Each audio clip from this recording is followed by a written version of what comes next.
22 years ago, we had this wonderful project. Two newspapers on two sides of the Pacific got together and figured out for Russians how to do internet journalism. And we are very, very grateful for you guys who helped us with all this. And my question is, did the News Tribune get anything out of it? Because we did get a lot, and what wasn't for you in that project? Yeah, well, we got a lot out of it, I think, like most people did at that time, because everything that we were trying to do on the internet was fairly new. So we had our ideas about would work, and we went over and talked to you guys over there about what you were doing that worked. So I think we probably all ended up in about the same spot, but it was nice to know that we weren't sitting in isolation coming up with ideas that weren't going to go anywhere. So we spent about a week over there, as I recall, talking to various people. There were conferences and stuff. I did less than that than some of the guys. I was only there basically because I wanted to go see the city. I wanted to see what Russia was like. So they went off and locked themselves up in different rooms and did deep thinking and stuff. I went over and hung out and played chess with some of the older guys in one of the parks, and went down and enjoyed the rail station and some of the other places that were very interesting. Couldn't speak a word of Russian, so I thank the people who saved me from myself when I tried to buy a lottery ticket once, I think probably with a $100 bill, as far as I know. But the lady took care of me for that. So the fun part I had was just enjoying the people and the city over there. So what were your first impressions of Vladivostok, Russia in 1996? Well, it was, the weather was great. I think we went in the fall, and it was beautiful, it was warm, and the town looked great. It wasn't overly modernized or anything, I suspect, probably what it looks like now. But I had a great time. It was very friendly to people. I got lost, had to wander up to a couple of ladies and try to make myself clear to them what was going on about that. They got me where I needed to go, and just enjoyed roaming it. As I say, the weather was perfect, the people were friendly, and it was just a fascinating place to see, because I just like to go places, and I don't necessarily try to learn a lot before I go. I just kind of like to be there and sort of absorb some stuff, and that's mostly what I did. But I'd go back again if I could.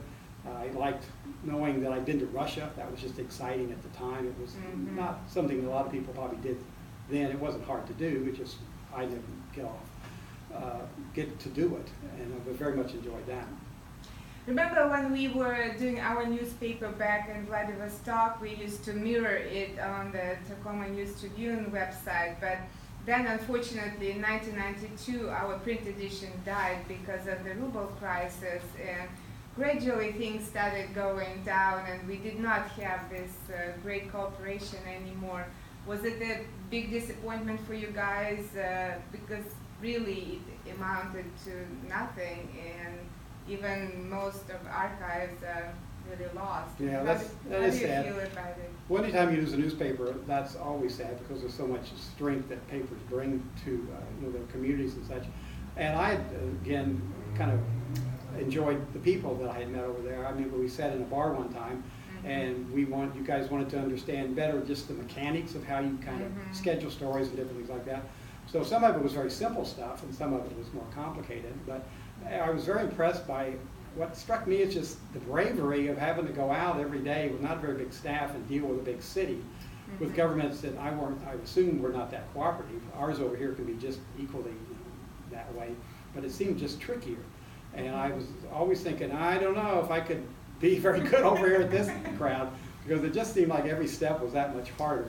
So if I could help out with the simple stuff of how to do scheduling of things or personnel matters or something like that, that's the easy stuff that you want to get out of the way. You want to really put your mind into journalism, and that's where you guys had put all your effort into. So mostly I didn't want you to waste your time on something so simple as keeping the lights on when you could actually be going out and doing something better. Yeah, at that time, everything was so exciting. We had new force like Russell who put things. It was an amateur newspaper more or less before that, and here we have really high quality professional journalism, and he put things, and he expanded the readership to, what is it, 90,000 readers. We had less than 3,000 before he came.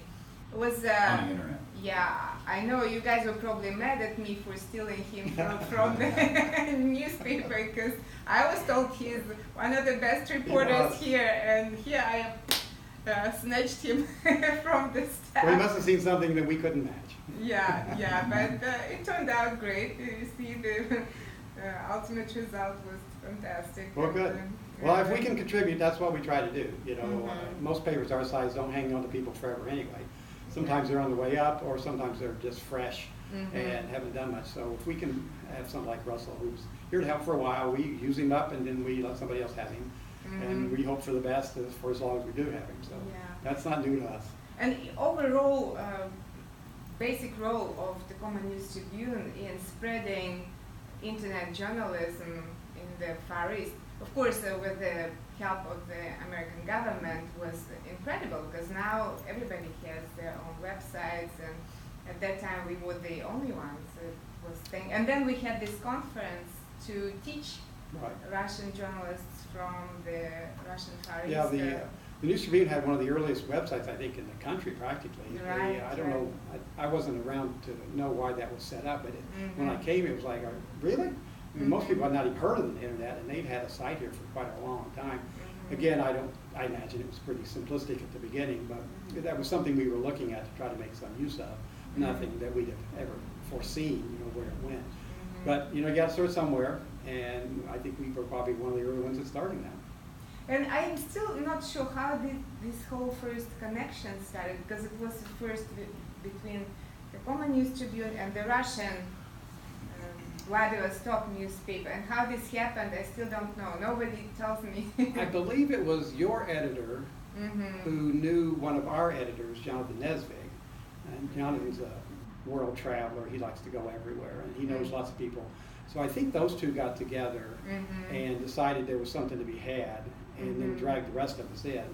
As they say, I was pretty easy to take because I wanted to go have the fun. But there was our web editor at the time went with us. I think one of our photographer chiefs went with us, and Jonathan, who was one of our copy editors at the time, went with us, and one of our columnists went with us.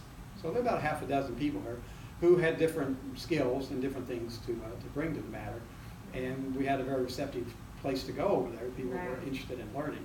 So we went over, I think, just with open mind, what do you need to know, and let's talk about it. And as I say, most people didn't know what they were doing anyway, so it was easy to start someplace like that and just throw in and see if we couldn't together come up with something. Is there any coverage whatsoever of Vladivostok, the Russian Far East, in the News Tribune these days, or it's lesser than it could have been back in the day when we had more reporters here covering broader issues. We still cover international affairs like that through the wire services and different things like that. We don't have anyone specifically here to do it, unless it was probably from the port. The business end of the world, we still keep a close eye on, and we cover that so much. But mostly just depending on whatever the political situation is or whatever else is going on. I read all the stories that I can. I'm just personally interested in that country. So I read a lot. I'm a New York Times subscriber, so I read what they have a lot, and I'll read wherever I see it. So we expect the McCarthy's company that owns our paper expands the online version of our paper considerably. They use our local content for the first few pages, and then they have a big section that's national news, international news. So you can see a lot of Vladivostok pop up in there, and they do the same thing with sports and different subjects. So on our website now, we've got quite a big presence that's much better than what we would be trying to do just by ourselves with the support of our owners. So that's where the biggest amount of our international coverage comes, is from that. So do you feel like there's still public interest in that part of the country of Russia? I mean, I'm talking about specifically the Pacific side. So there's a population that is still... I think so. We find that people like their roots, or they like someplace like me. I have no connection to Russia except I went. So to me, that's always been of interest. So we have had stories in the past about that country. I think there's still readership who would like to see what it's about. We do have that sister city connection. I think that adds to stuff. We've had, I believe, a couple films lately that one of the other things I do is keep track of some of that, some of our coverage now. And I believe, interested to which those. I think there were, because that word Vladivostok means a lot to me. It just pops up in my mind, and it sticks in my mind that in my memory, that we did have something even about that. So the Sister Cities has a film connection that they had different movies from different cities. Tacoma has, I think, 20-some maybe sister citihoods together. So I believe Vladivostok was one of those. I need to find it because that would be interesting to see. We can look it up. Yeah, I'll look for it. Yeah, do you know how it's called by any chance? No, we can look it up here pretty quick for Okay. you, but I'll throw the name in and it'll show up. Or it Okay. won't. All right. Yeah, that's pretty much it, and I'm not going to torture you anymore. Yeah. Yeah, as long as I don't have to have any content, I can talk forever. Mhm. Maybe we should just get a shot of you at your